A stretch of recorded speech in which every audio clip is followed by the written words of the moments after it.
Hey,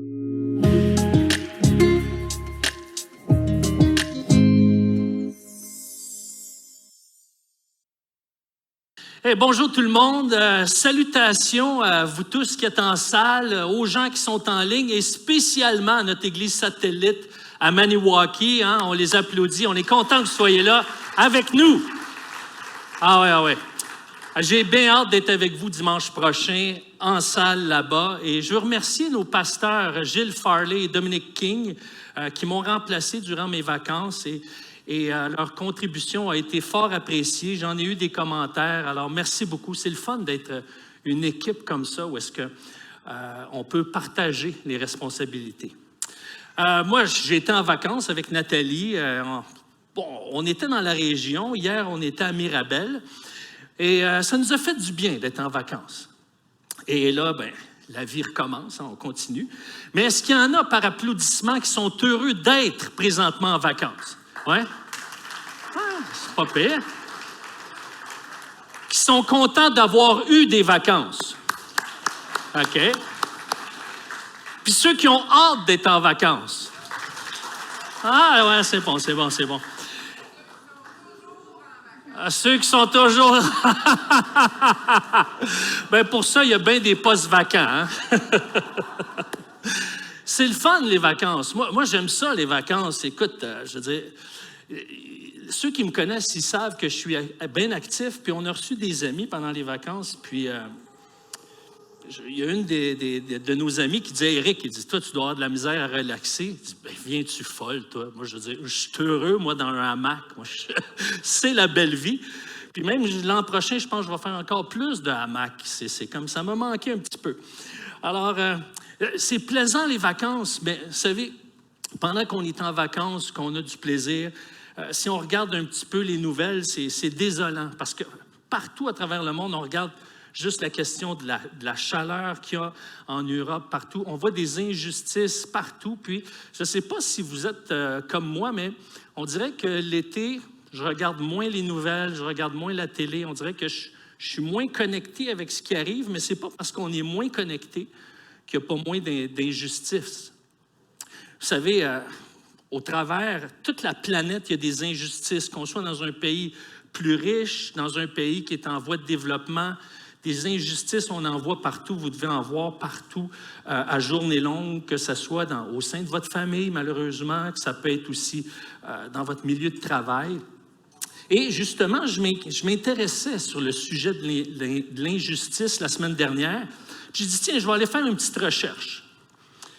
Puis j'ai tapé, c'est quoi la plus grande injustice? Savez-vous qu'est-ce qui est arrivé dans le top 3, dans les 3 premiers?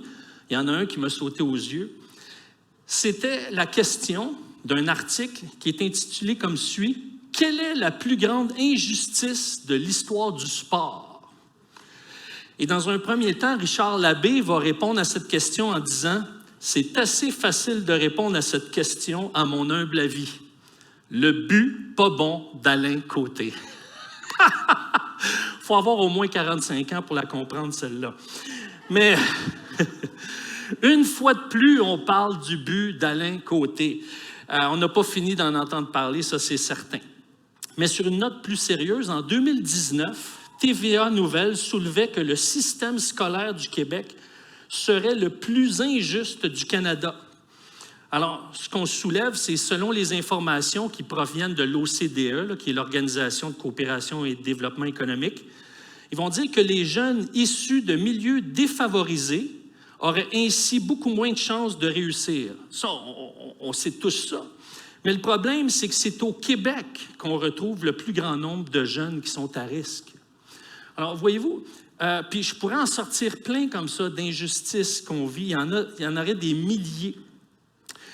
Lorsqu'un groupe, une organisation ou un individu ne se sent pas respecté, ne croit pas recevoir ce qu'il mérite, ou qu'il reçoit plus que ce qu'il croit mériter, mais ça c'est rare que ça arrive, ou qu'il ne se sent pas apprécié à sa valeur, il va faire face à une forme d'injustice. Alors, dans la Bible, on peut voir entre autres que l'injustice a même amené des gens à être accablés, à devenir jaloux, ou à s'endurcir. Puis, ce qui est difficile avec le thème de l'injustice, c'est que c'est juste, des fois, ça peut être juste pour un, mais ce ne l'est pas nécessairement pour l'autre. Dans un couple, ce que je considère juste, on devrait dépenser là-dedans. L'autre va dire non, on devrait dépenser là-dedans. Et ce qui paraît juste à mes yeux, ce n'est pas nécessairement ce qui paraît juste aux yeux de ma femme ou aux yeux des membres de mon entourage. Donc, tout dépend des critères puis de comment on évalue le contexte. C'est là que la justice peut varier. C'est pour ça qu'on doit se donner des critères pour dire est-ce qu'on rentre dans les critères. C'est pour ça que nos palais de justice, là où est-ce qu'on règle les litiges, ils ont des règles, des critères, des règlements pour pouvoir évaluer si c'est juste ou non. Puis un des personnages de la Bible qui a subi son lot d'injustice, c'est l'apôtre Paul. On va voir ensemble une cause où est-ce qu'il a été accusé faussement. Et ça, c'est vraiment pas agréable de se faire accuser faussement. Tournez avec moi dans Acte 24 au verset 1.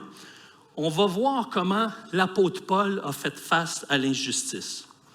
Pendant que vous tournez dans Acte 24, on va se recueillir devant le Seigneur, d'accord?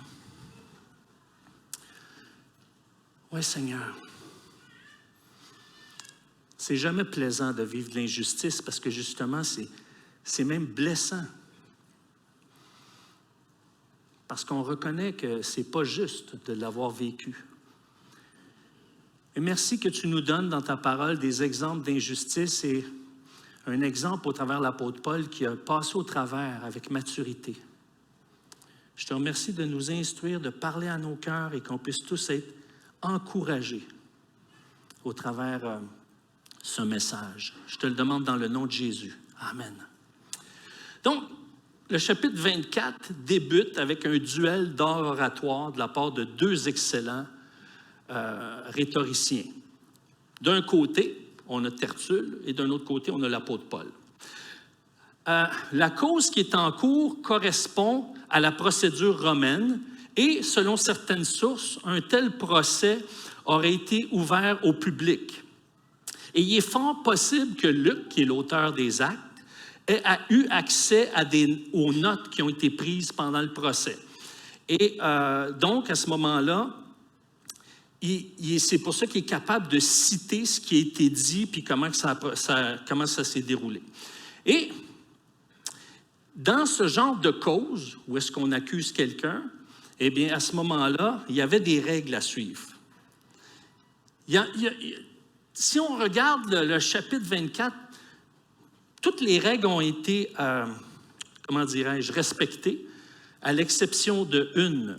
Le juge aurait dû trancher, mais il a laissé la cause sur les tablettes. Puis, il faut dire que dans ce temps-là, l'arrêt Jordan n'existait pas. Donc, c'est comme ça. Et, je veux dire, évidemment, le système de justice aujourd'hui est beaucoup plus complexe qu'il l'était à l'époque. Mais il reste que l'apôtre Paul a été victime d'avoir été justement laissé sur les tablettes. Puis, il n'y a rien de rassurant. Je ne sais pas si vous êtes comme moi, mais quand il y a une cause qui traîne, c'est stressant. Moi, j'ai toujours hâte que ça se règle. Tu sais, la semaine dernière, Nathalie et moi, on va au restaurant. Puis là, je découvre que j'ai des coupons où est-ce que j'ai des coupons cadeaux. OK, pour aller au restaurant. Mais là, ça fait longtemps, je les avais achetés avant la crise sanitaire. Fait que j'appelle l'entreprise, je dis, écoutez, êtes-vous sûr qu'ils sont encore bons?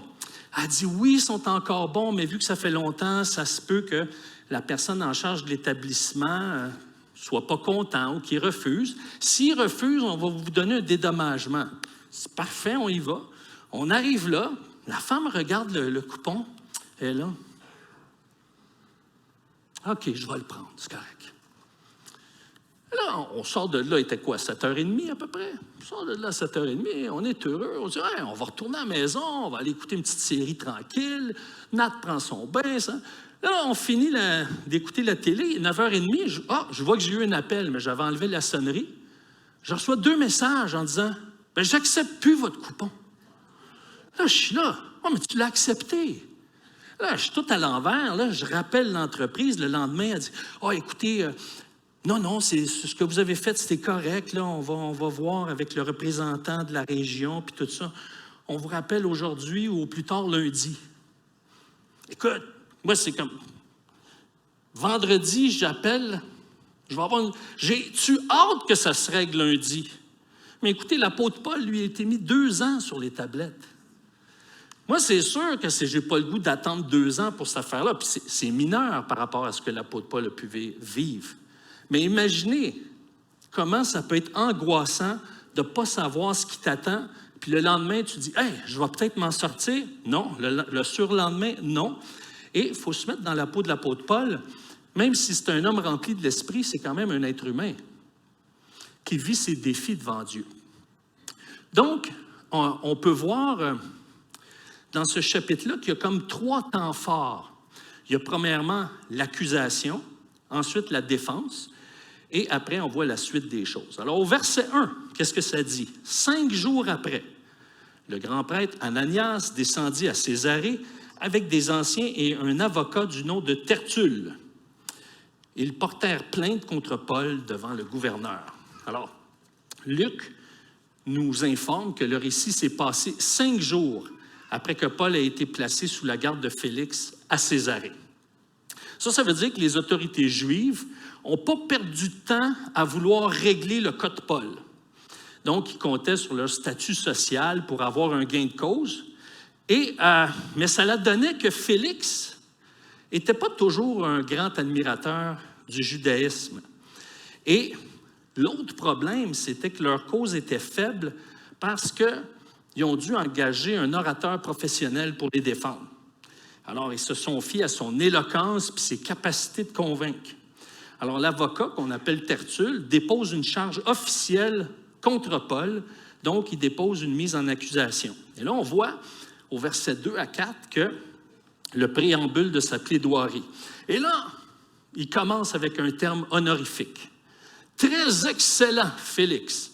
Bien, nous aussi, au Canada, on a quelque chose de similaire, un genre de formule comme ça qu'on utilise.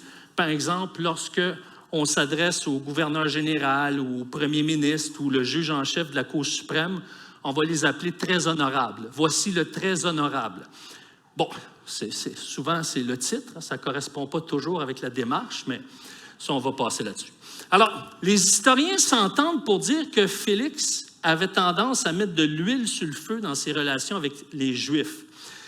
Et il y avait un frère qui siégeait à Rome, la capitale de l'Empire, et ça lui permettait de faire pas mal ce qu'il voulait sur le terrain.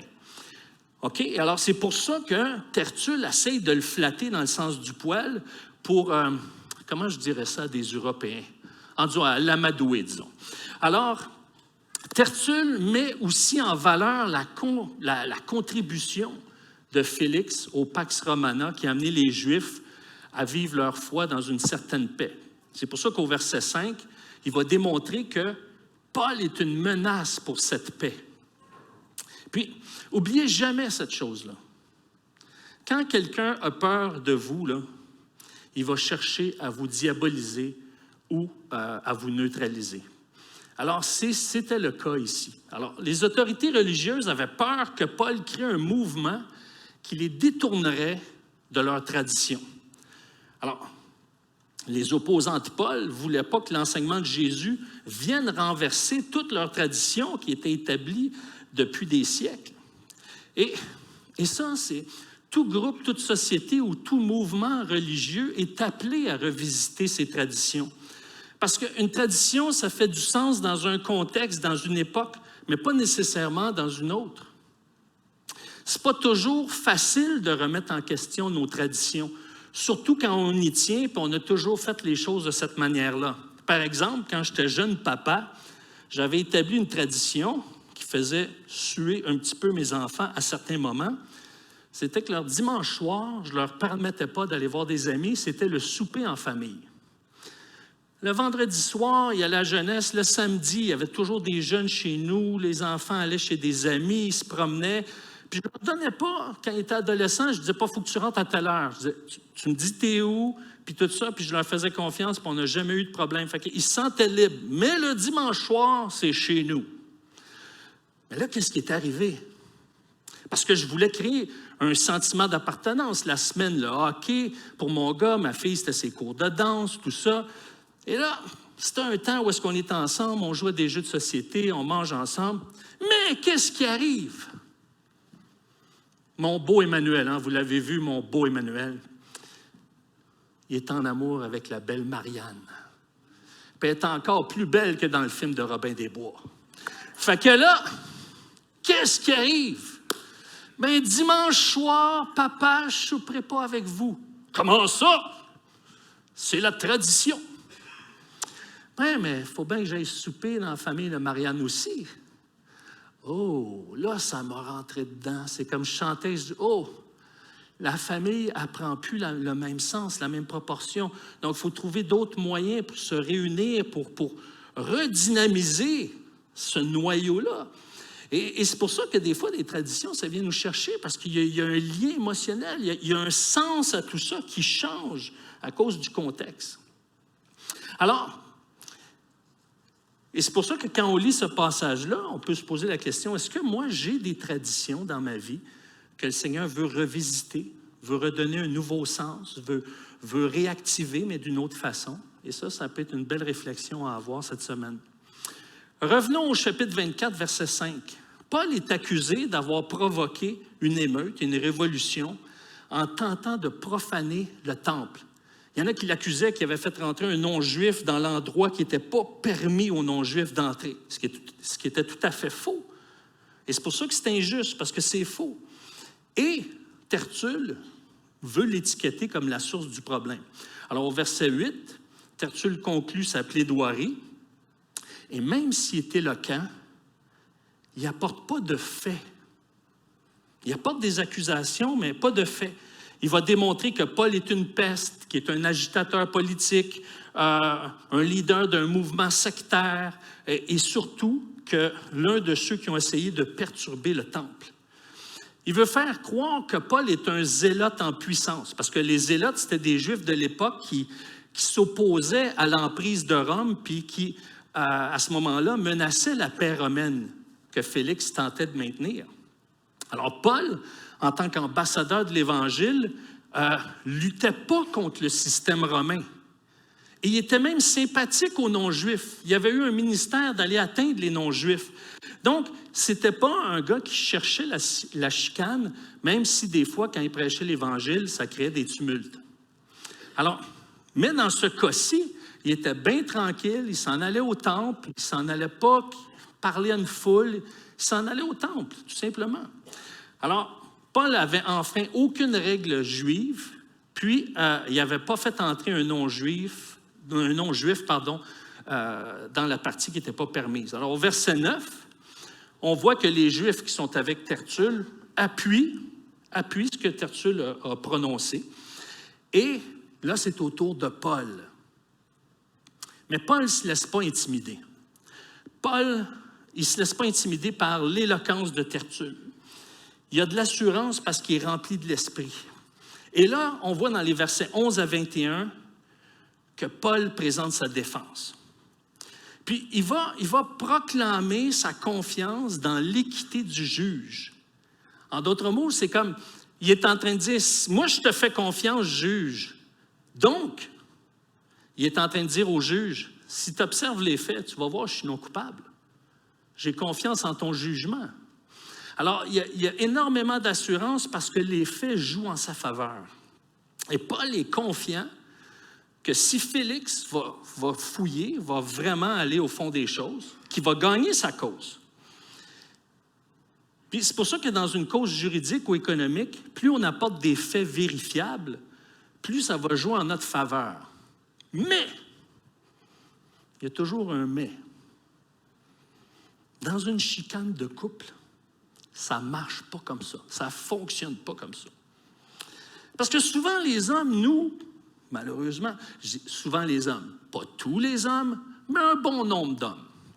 Au moins 5-6. Oh, ça fait écho. Souvent, les hommes jouent avec les faits pour s'en sortir, pour sortir du pétrin, ou pour démontrer qu'on a raison. Alors, ils ne se rendent pas compte qu'ils sont en train de mettre de l'huile sur le feu. Par exemple, oh, ça sonnait fort, excusez. Par exemple, tu es toujours parti. Alors, qu'est-ce qu'un bon mari va répondre? Les 5-6 au moins. Ils vont dire, ben là, je me suis occupé de ça, je l'ai fait pour toi, je l'ai fait pour les enfants, je l'ai fait pour la cause. On s'est entendu là-dessus.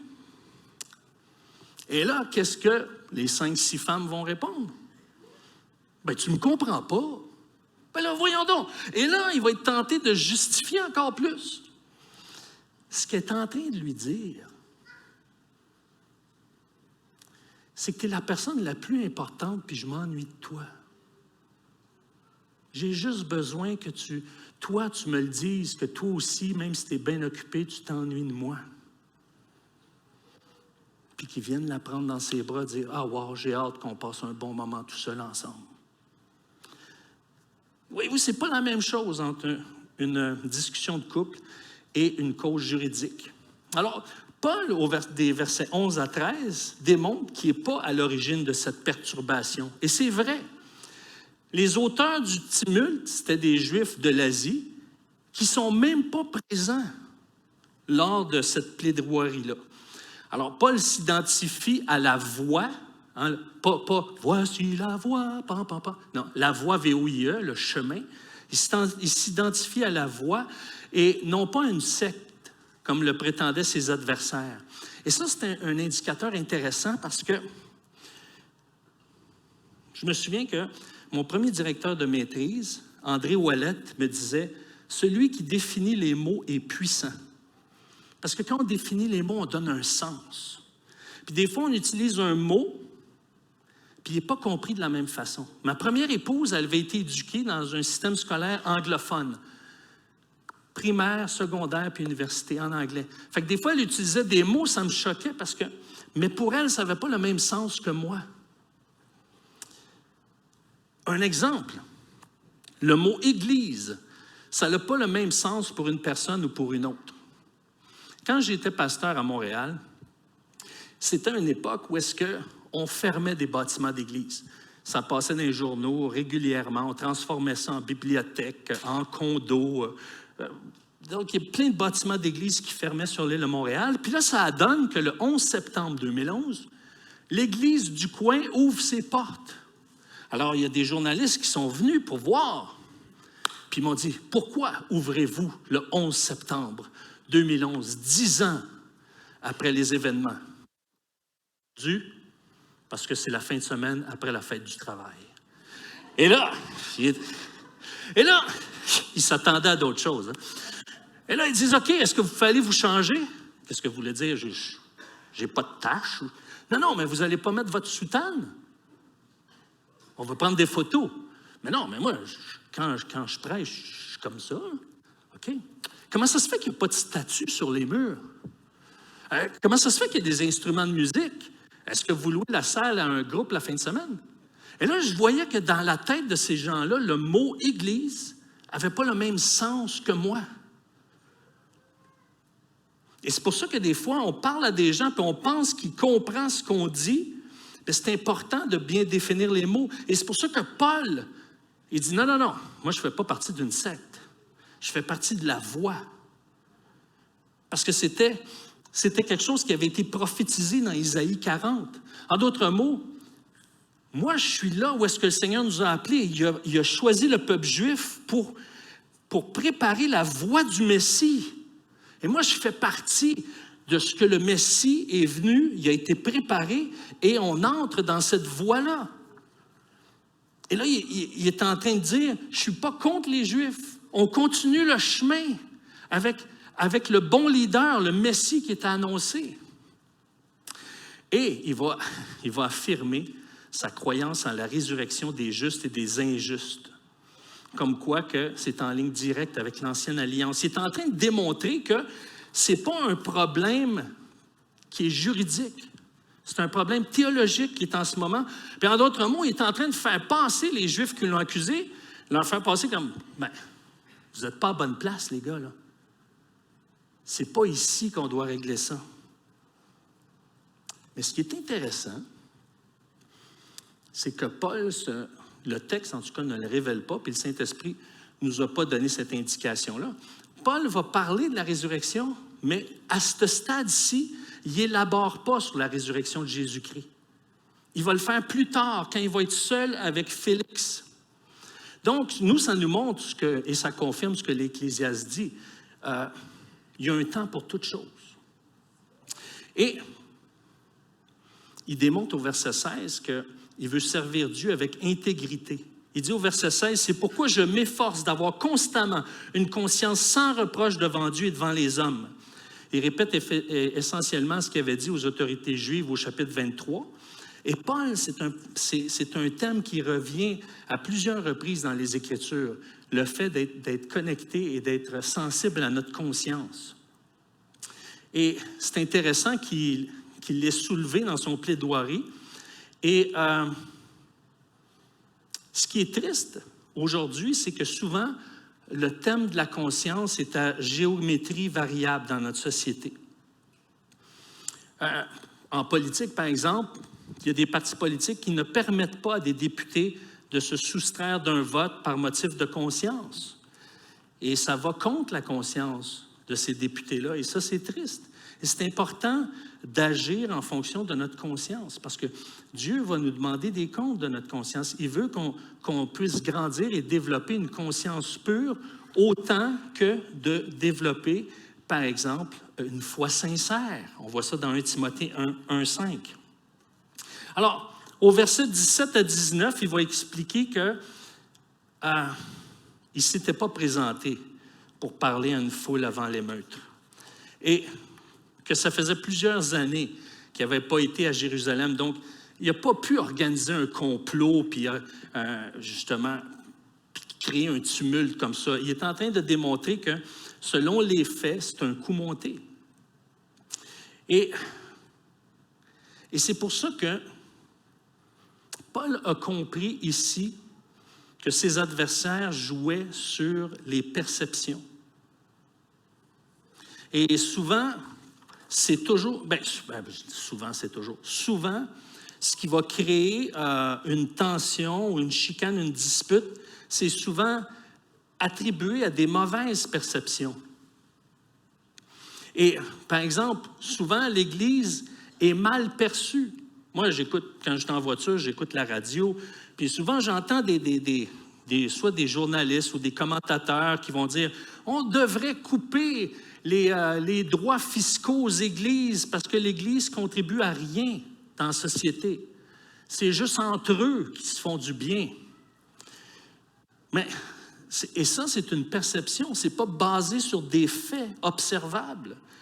La contribution sociale de l'Église est grande, elle contribue au développement des habiletés des gens, au développement social, à la maturité, à la stabilité émotionnelle, au don de soi, elle encourage et favorise le respect. Donc, ça a un impact dans nos milieux de travail, dans nos familles. Ça joue en faveur du sens des responsabilités, de l'engagement. Ça a un impact dans la stabilité sociale.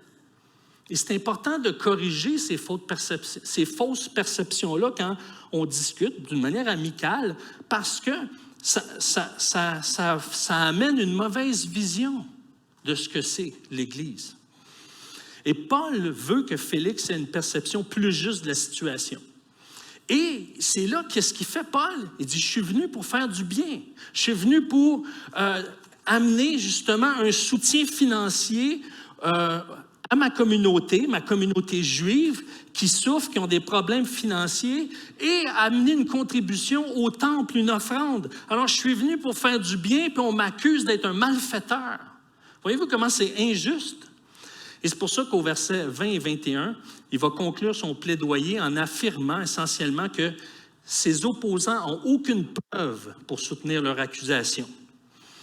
Et c'est ce qu'il veut que Félix comprenne, et que ce qu'on lui reproche, c'est tout simplement relié à des arguments théologiques et non des éléments légaux.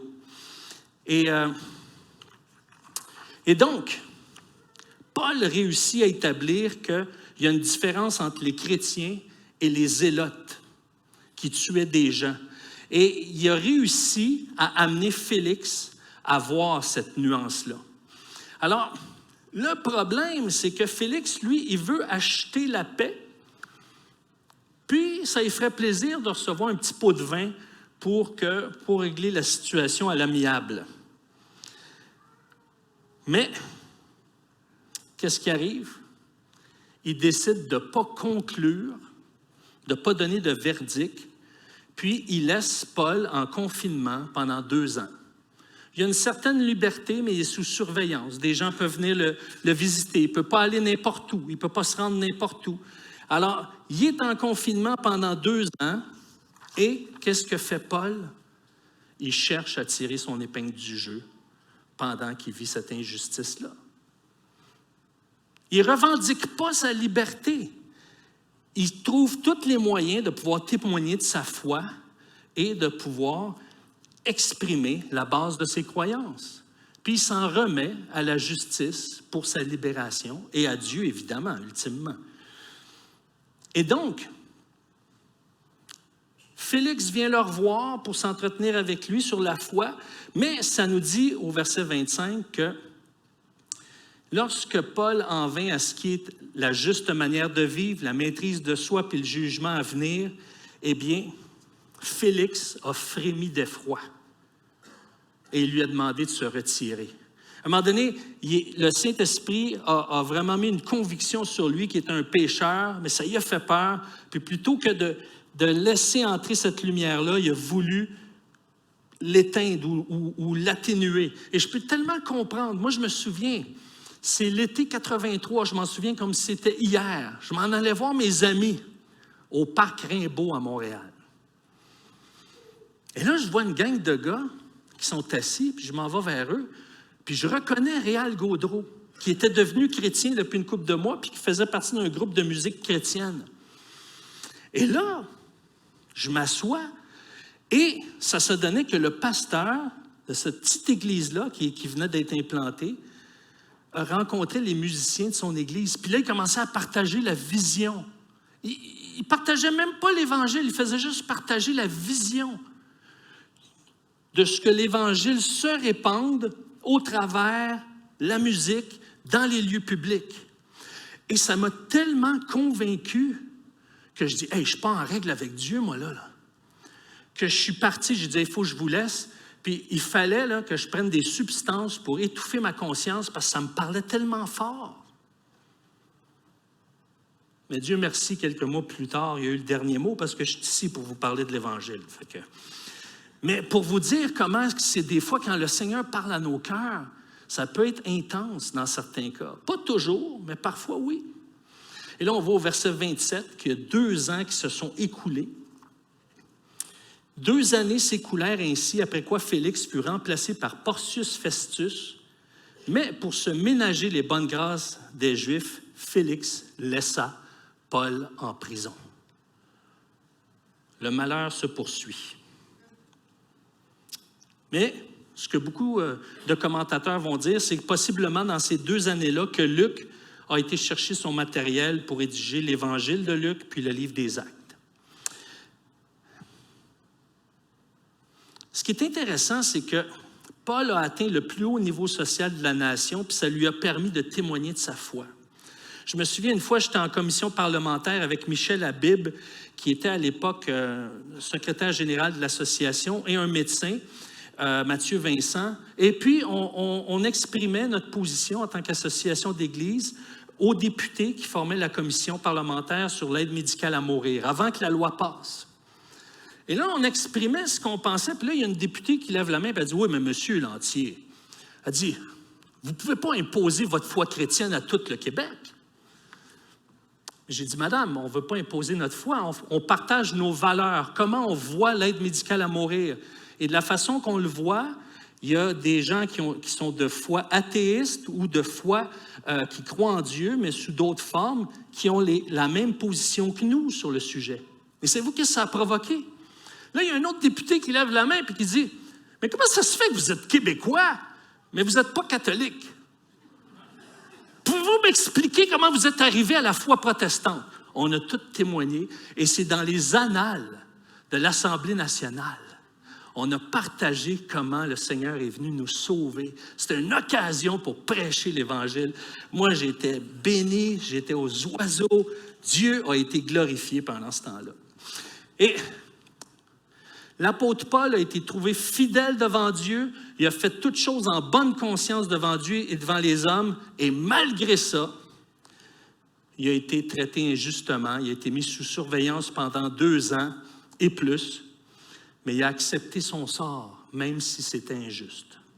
L'apôtre Pierre nous dit dans sa première lettre au chapitre 2, verset 19, que c'est une grâce de supporter des afflictions par motif de conscience envers Dieu quand on souffre injustement. Même s'il a été traité injustement, Paul a assumé les conséquences parce qu'il faisait ce qui était juste devant Dieu, même si ça coûtait sa liberté. Vous savez, le piège, c'est de vouloir à ce que tout ce qu'on vit soit conforme à nos standards de justice. Or, l'Ecclésiaste dit dans Ecclésiaste 7,16, l'Ecclésiaste nous défend d'être juste à l'excès parce que ça contribue à notre destruction. Et Paul nous met en garde dans Romains 10,3 que ceux qui cherchent à établir leur propre standard de justice ne sont pas soumis à la justice de Dieu. Paul était conscient de ces pièges-là. La sagesse nous enseigne dans Proverbe 14,12 et dans 16,25, à 2 endroits dans les Proverbes, « Telle voie paraît droite à un homme, mais son issue, c'est la voie de la mort. » Alors Paul, il n'a pas focusé sur son injustice, il a vu ça comme une opportunité d'annoncer l'Évangile puis de former des disciples qui venaient le rencontrer, qui amenaient du soutien. Et il a vu Dieu prendre soin de lui au travers ces moments d'injustice-là. Jésus nous dit que la justice de Dieu, celle qui est supérieure, se révèle lorsqu'on cherche à faire du bien à nos ennemis. C'est notre défi. C'est le défi ultime du chrétien. En conclusion, j'aimerais inviter les musiciens à s'avancer. Il ne faut pas désespérer. Même quand on croit que notre cause est désespérée. Je vais vous partager le témoignage du sac vert. Le tout débuta jeudi soir, avant d'aller au fameux restaurant. Je dis à ma femme, il faut arrêter à telle place parce que je veux faire goûter quelque chose de vraiment spécial à mon fils et à mon gendre. Elle a dit, OK, c'est correct. On est d'avance, on n'arrivera pas en retard. On est jeudi, on revient vendredi. Vendredi matin, on se lève, mais on était tous programmés. On se lève, on va au gym, après ça, on va à Hull, après ça, on va à Ottawa, après ça, on s'en va à l'hôtel, puis le lendemain matin, on part. Mais là, je suis au gym. Là, j'étais avec ma femme, on s'entraîne ensemble. Puis, je dis, « Ah, flûte! » Elle dit, « Quoi? » Tu sais, là, le sac de nourriture, vu qu'on va être parti, tout ça, je l'ai mis dans le congélateur pour qu'il refroidisse, mais là, on est parti et on ne revient pas. Il faut que j'aille le chercher, là, parce que là, ça ne sera plus bon. Ah, OK. Fait que, là, je finis ma musculation. J'ai dit, ben, regarde, je vais y aller, puis après ça, en revenant, je vais faire mon cardio. Mais elle dit, OK, pendant ce temps-là, j'ai des courses à faire, parfait. Fait qu'on s'en va, on fait toutes nos choses, on arrive à l'hôtel. Vous savez, moi, je vais toujours chercher les chariots, là, à roulettes, pour mettre les sacs, tout ça, au lieu d'avoir plein de sacs, pour faire 3-4 voyages. Un voyage, je mets tout là-dessus. Mais là, le chariot recule. Puis un sac tombe, le sac vert. Mais moi, je ne m'en rends pas compte. Fait que je monte tout en haut, tu sais, bang, bing, boom. Là, je dis, Nat, le sac vert. Je n'ai pas vu le sac vert. Quel sac vert? Mais le sac, je suis allé chercher un matin, que j'ai fait un détour pour... Tu n'as pas perdu le sac vert. Fait que moi, je descends en bas, je vois un camion, puis un monsieur. Là, je regarde en arrière. Je dis, cherchez-vous quelque chose? Oui, mon sac vert. Ah, ben j'ai vu un gars avec un bicycle qui avait un panier en arrière. Il l'a pris, il l'a mis dedans, il est parti avec. Ah, boy! Fait que là, moi, des fois, quand je fixe quelque chose, il faut que j'aille jusqu'au bout. Là. Je dis, non, laisse pas ça passer, là. Non. Ce sac-là nous en a fait vivre de toutes les couleurs. Du vert pâle au vert foncé, là, ça n'a pas de sens. Envers et contre tous, je m'en vais chercher la clé, puis je m'en vais le trouver. Les sceptiques seront confondus. Quel beau Dieu. Alors, Je m'en vais chercher la clé. Mais là, il y a du temps qui passe. Là. Fait que là, je m'en vais, je fais le tour de tout le stationnement. Je dis, oh. Il est peut-être allé consommer au parc du lac Lemay. Fait que je m'en vais là-bas. Mais là, le temps descend. Là. Je m'en vais là-bas, je fais le tour du stationnement. Je dis, c'est vrai, il est en bicycle. Il a peut-être pris la piste cyclable. Tant pis. Là, je retourne, puis il y a quelque chose qui me dit, va à l'épicerie à côté. Je vois-tu pas un gars en bicycle avec un panier? Le gars, il s'en allait rentrer. Si je suis arrivé 30 secondes avant, je le manque. 30 secondes après, je le manque. J'arrive exactement comme il arrive devant la porte.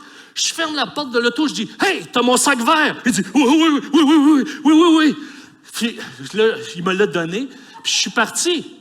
Là, je dis là « Wow, Seigneur! » Puis je réalisais après, je dis il y a 2-3 semaines, je me dis, Seigneur, ça fait longtemps que je n'ai pas vécu quelque chose de fun avec toi. Là. Tu sais, quelque chose d'excitant. Tu sais, ce sac-là, je veux dire, Dieu dit, OK, moi t'exciter avec un sac vert, mon homme. Mais pourquoi je vous raconte ça? C'est que des fois, on a l'impression que la cause est perdue puis il n'y a plus rien à faire. Parce que dans notre imagination, on pense que ça s'arrête là. Mais Dieu n'a jamais dit son dernier mot tant qu'on n'arrivera pas dans l'éternité. Alors, continuons à espérer en lui. Prions, s'il vous plaît. Gloire à toi, Seigneur.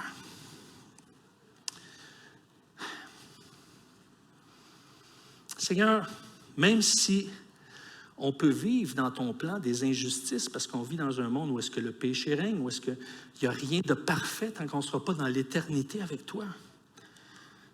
Mais toi, tu es juste. Tes principes sont justes. Ta parole est la vérité. Ta voix, c'est le chemin. C'est la vérité, c'est la vie.